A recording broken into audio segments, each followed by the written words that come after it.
저는 믿음 생활하면서 가장 힘든 것 중 하나가 바로 기다리는 것이라고 생각을 합니다. 우리나라 사람들은 기다리는 걸 굉장히 힘들어하죠. 뭐든지 빠른 게 좋고 기다리는 것을 못 참는 편입니다. 그러다 보니까 우리나라가 여기까지 빠르게 발전을 해온 것 같습니다. 여러분, 그런데 믿음 생활은 기다리는 것이라고 말할 수가 있습니다. 하나님께서는 많은 경우 우리에게 기다림을 말씀하십니다. 아브라함은 75세에 아들을 주겠다라는 약속을 받습니다. 그리고 나서 25년을 기다린 다음에 100세에 아들 이삭을 얻게 됩니다. 25년 얼마나 긴 시간입니까? 다윗은 하나님께로부터 왕으로 기름 부음을 받습니다. 그러고 나서 10년 이상을 기다린 다음에 왕이 됩니다. 하나님께서 좀 빨리 해주시면 얼마나 좋을까요? 약속하셨으니까 빨리 이행을 해주시면 참 좋을 텐데, 기다림의 시간을 우리에게 허락하시고 그 기다림의 시간은 우리를 지치게 합니다. 그리고 그 시간 동안 때로 우리는 낙심을 합니다. 기다림이 힘들어서 하나님의 약속을 잊어버리기도 합니다. 우리 인생이 길면 얼마나 길겠습니까? 8, 90밖에 안 되는 인생에서 왜 이리 기다림의 시간이 많은지 모르겠습니다. 하나님께서는 왜 우리를 이렇게 기다리게 하시는 걸까요? 그것은 바로 그 기다림의 시간을 통해서 우리가 얻어야 될 것이 있기 때문에 그렇습니다. 기다림의 시간은 헛된 시간이 아닙니다. 우리가 생각할 때는 기다리는 시간이 그냥 죽이는 시간 같고 아무 의미 없이 지나가는 시간처럼 보이지만 그 시간은 헛된 시간이 아닙니다. 요셉은 하나님께로부터 총리로 이제 세워질 것이라는 그런 비전을 받았지만 그 총리가 되기까지 10년 이상의 시간을 고생을 해야 했습니다. 노예로 감옥에서 고생을 했습니다. 그 시간이 얼핏 보기에는 헛된 시간인 것처럼 보이지만 그 시간 가운데 요셉은 변화됩니다. 교만했던 요셉이 겸손한 요셉으로 변화되고 하나님만 의지하는 사람으로 변화될 수가 있었습니다. 그 시간은 요셉이 준비되는 그런 시간이었다라는 거죠. 여러분, 하나님께서 우리에게 기다림을 주시는 이유는 무엇입니까? 그것은 바로 그 기다림의 시간이 나를 연단하는 도구가 되는 시간이기 때문에 그렇습니다. 우린 기본적으로 교만합니다. 그리고 하나님께서 쓰실 수 없을 만큼 부족합니다. 물론 하나님께서 우리의 가능성을 보십니다. 하지만 가능성만 보고 바로 나를 사용하시는 않습니다. 회사에 들어가면 수습기간이라는 게 있습니다. 회사는 처음에 그 사람의 가능성을 보고 그 사람을 뽑습니다. 하지만 당장 어떤 일에 본격적으로 투입할 수는 없습니다. 왜? 아직 미숙하기 때문에. 그래서 시간을 두고 교육을 시킵니다. 그리고 얼마나 잘하는지를 봅니다. 그러고 나서 이 사람을 정직원으로 채용을 하게 되는 거죠. 버티고 기다리다 보면 어느샌가 쓰임받는 날이 오게 된다는 거죠. 여러분, 기다린 시간은 우리에게 연단의 시간입니다. 로마서 5장 3절 4절은 이렇게 말씀합니다. 다만 이뿐 아니라 우리가 환난 중에도 즐거워하나니 이는 환난은 인내를, 인내는 연단을, 연단은 소망을 이루는 줄 알미로라. 여러분, 하나님께서는 우리에게 환난을 허락하십니다. 환난을 주시는 이유가 무엇입니까? 인내를 배우게 하기 위해서 환난을 주십니다. 인내하면서 우리는 연단을 받을 수 있습니다. 훈련을 받을 수 있다는 거예요. 하나님께서 우리에게 환난도 주시고 인내를 필요하면 인내도 주시고 그리고 이 모든 과정을 통해서 훈련을 받게 하시고 그 모든 가운데 소망을 잃지 않게 하신다라는 겁니다. 여러분, 기다림의 시간이 단순히 기다림의 시간이면 얼마나 좋을까요? 그런데 그 시간에는 환난도 있고 인내해야 될 일도 있습니다. 여러분, 기다림은 우리에게 유익을 줍니다. 첫 번째, 기다림은 나를 정직하게 나 자신을 바라볼 수 있게끔 만들어줍니다. 여러분, 환난과 인내의 시간을 보내면서 우리에게는 어떤 변화가 일어납니까? 그 변화는 바로 나 자신의 솔직한 모습을 볼 수 있게 된다는 거예요. 내가 얼마나 교만한지, 내가 얼마나 부족한지, 내가 얼마나 욕심이 많은지, 내가 얼마나 감정적인지를 볼 수 있게 되는 시간이 바로 그 기다림의 시간 가운데 환난과 인내의 시간이라는 거죠. 환난과 인내가 주는 유익은 내 정직한 모습을 볼 수 있게 된다는 겁니다. 내가 어떤 사람인지를 볼 수 있게 된다는 거예요. 여러분, 나 자신의 본질을 본다는 것은 절대로 나쁜 일이 아닙니다. 그것은 곧 내가 하나님 앞에 무엇을 고침받고 무엇을 회개해야 될지를 알 수 있는 과정이기 때문에 그렇습니다. 나의 실체를 봐야 내가 고침받을 수 있겠죠. 신명기 8장 2절은 이렇게 말씀합니다.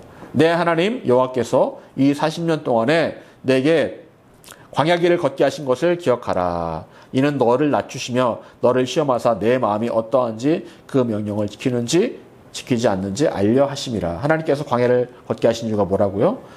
마음이 어떤지를 보게 하시기 위해서,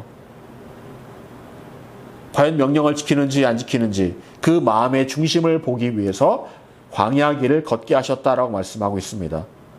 여러분, 광야는 바로 이스라엘 백성들 자신의 마음을 볼 수 있는 그런 장이었다라는 겁니다.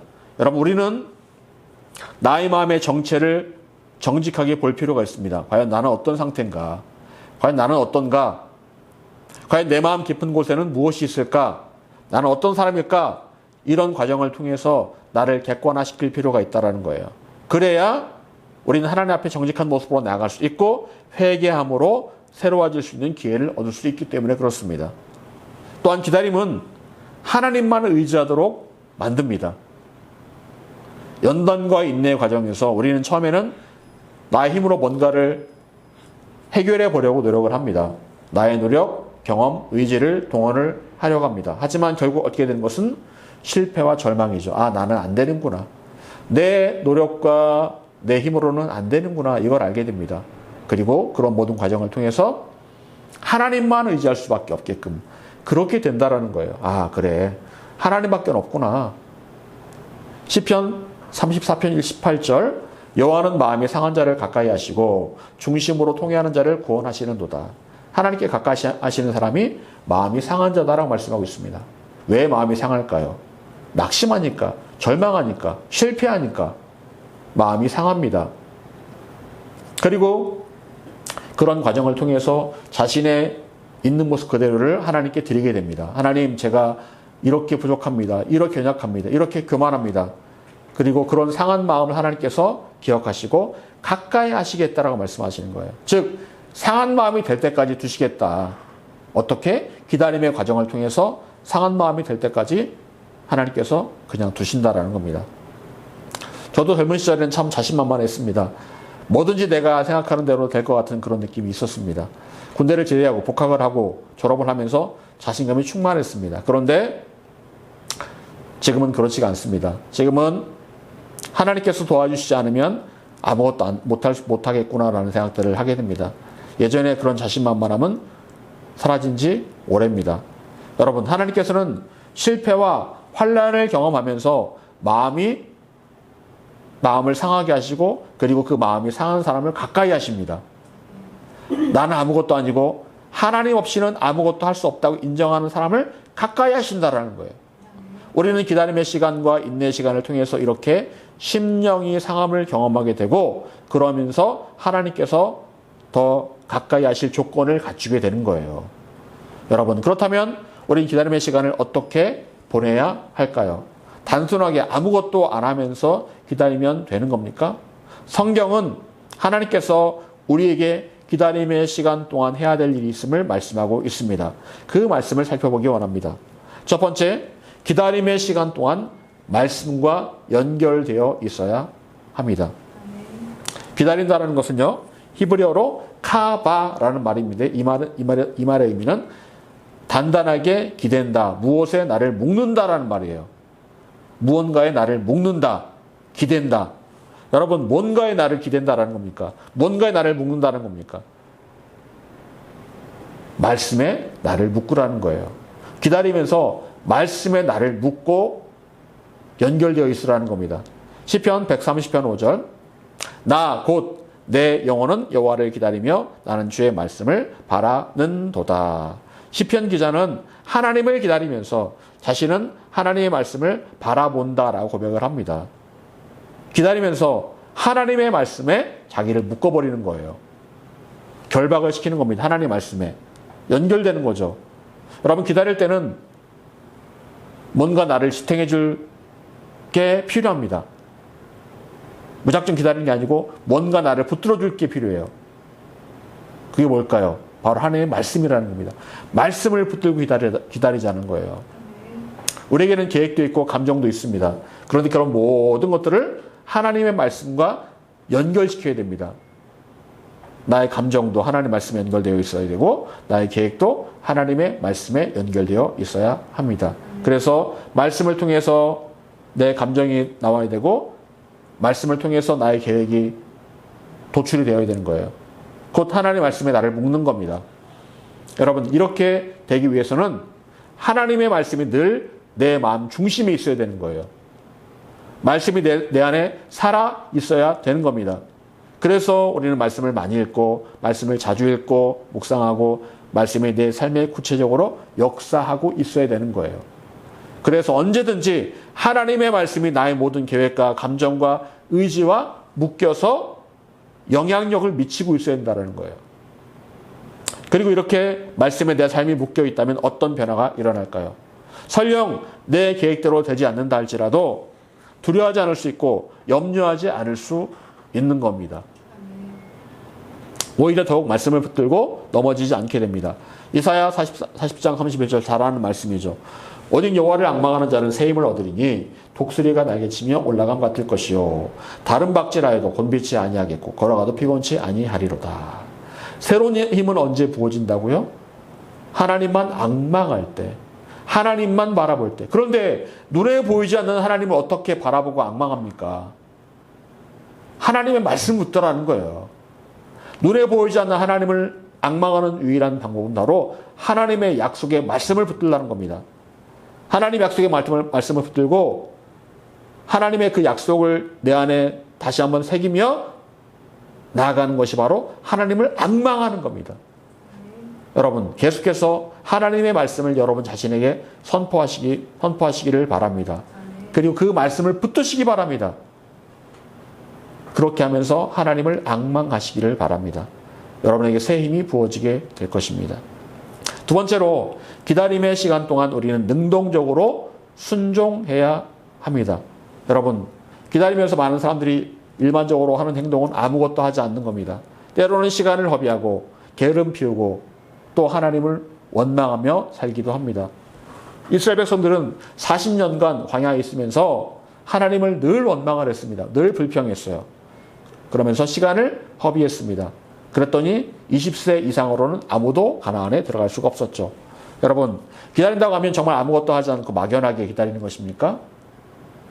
하나님께서 우리에게 원하시는 것은 그 기다림의 시간 동안 능동적 순종을 원하신다는 거예요. 능동적 순종이 무엇일까요? 오늘 하루 하나님께서 나에게 원하시는 그 구체적인 순종을 내가 알고 거기에 구체적으로 행동으로 옮기자라는 거예요. 여러분, 달란트를 받은 세 종을 생각해 보겠습니다. 두 종은 달란트를 받자마자 주인의 명령이 따로 없었습니다. 그냥 달란트를 맡겼어요. 이걸 가지고 뭐 하라라는 말이 없었습니다. 그런데 두 종은 달란트를 받자마자 생각을 합니다. 이걸 가지고 뭘 할까? 그리고 능동적으로 판단합니다. 이걸 가지고 장사를 하자. 그래서 장사를 합니다. 2배의 소득을 남깁니다. 하지만 마지막 종은 주인이 아무 말도 안 했으니까 정말 아무것도 안 합니다. 여러분, 그것도 사실은 어찌 보면 순종이에요. 아무것도 안 한 것도 순종입니다. 그런데 주인은 나중에 세 번째 종에게 뭐라고 말합니까? 악하고 게으르다라고 말합니다. 세 번째 종은 말할 겁니다. 주인님 아무 말씀 안 하셔가지고 그냥 땅에 아무도 두었습니다. 라고 그렇게 말할지 모르겠습니다. 하지만 주인이 원했던 것은 그게 아니에요. 네가 능동적으로 생각하고 한번 행동하기를 원했다라는 거예요. 그래서 앞에 있는 두 종은 능동적으로 생각해서 장사하기로 결정하고 장사를 한 거예요. 여러분, 주인을 기쁘시게 하는 것은 능동적인 순종이었습니다. 아무것도 하지 않고 게으르게 있는 것, 그게 주인을 기쁘시게 하는 게 아니에요. 여러분, 하나님께 우리가 원하시는 것은 능동적 순종입니다. 어떤 사람은 성경에 담배 피우지 말라는 구절이 없다라고 말하면서 담배 피워도 되지 않느냐라고 말할 수 있습니다. 하지만 하나님의 입장에 생각해 보면 답이 나옵니다. 하나님의 성전에 나의 몸에 해로운 물질을 집어넣는 길 하나님 좋아하시겠습니까? 당연히 안 좋아하시겠죠. 술도 마찬가지입니다. 하나님께서 기뻐하시는 내 거룩한 성전을 그렇게 더럽히는 거 하나를 원치 않으시겠죠. 여러분, 에베소서 5장 10절은 말씀합니다.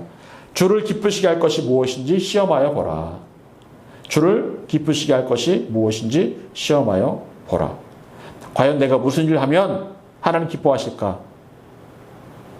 내가 무슨 일을 하면 하나님 기뻐하실까? 생각해보면 답이 나옵니다. 그것은 곧 어떻게 능동적으로 순종할지를 생각해 보라는 거예요. 이걸 하나님 기뻐하실까? 저걸 하면 기뻐하실까? 생각해보고 그걸 행동으로 옮기라는 겁니다. 능동적 순종은 곧 믿음으로 선택하는 겁니다. 하나님께서 살아계시고 하나님께서 상 주시는 분이심을 내가 믿고 순종하는 겁니다.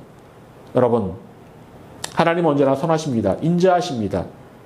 어떠한 상황에서도 그래서 우리는 하나님의 뜻을 따라 믿음으로 선택할 수 있어야 합니다. 아브라함이 아들 이삭을 두말 없이 제단에 드릴 수 있었던 힘은 무엇입니까? 아브라함은 하나님의 선하심을 믿었습니다. 이해는 안 됐지만 하나님은 선하시고 반드시 약속을 지키시는 신실한 하나님심을 믿었습니다. 그래서 두말하지 않았습니다. 이런 믿음이 있었기 때문에 아브라함은 믿음의 근거에서 능동적으로 순종할 수가 있었습니다. 사랑하는 여러분, 우리가 조급한 이유는 무엇입니까? 내 앞에 상황만 보기 때문에 조급합니다. 당장이라도 쓰러질 것 같은 상황, 당장이라도 어떻게 될 것 같은 그 환경만을 우리가 바라보기 때문에 우리 마음은 조급합니다. 그런데 어떤 순간에도 우리가 바라보아야 할 것은 늘 언제나 내 앞에 계시는 하나님이십니다. 또한 하나님께서 주신 변치 않는 말씀만 바라보아야 합니다. 그래서 우리는 잘 기다리기 위해 말씀을 내 안에 계속해서 심어야 합니다. 읽고 묵상하고 새겨야 합니다. 나아가 말씀해 주신 하나님의 그 약속을 계속해서 붙잡아야 합니다. 혹시라도 말씀에서 내가 떠내려가지 않는지 스스로를 돌아볼 수 있어야 됩니다. 계속해서 하나님께서 기뻐하실 일이 무엇인지를 생각해보고 어떤 결정을 하더라도 능동적으로 순종할 수 있어야 합니다. 여러분, 달란트 맡은 두 종처럼 주인 되신 하나님을 기쁘시게 할 일이 무엇인지를 한번 생각해 보시기 바랍니다. 오늘도 내가 어떻게 주인님께서 다시 오실 텐데 그때까지 내가 무엇을 할까? 내가 어떻게 능동적으로 순종할까를 생각해 보시기를 바랍니다. 그리고 앞으로 다시 오실 예수님을 우리가 기쁘시게 할 일이 무엇인지를 생각해 보고 그 일을 행하시기 바랍니다. 기다림의 시간은 때로 연단과 인내의 시간입니다. 하지만 그 시간은 내가 더욱 정결해지고 아름다워지고 또 하나님께서 준비하시는 그 도구로, 그릇으로 만들어지는 시간이 된다는 것을 꼭 기억하시기를 간절히 축원합니다.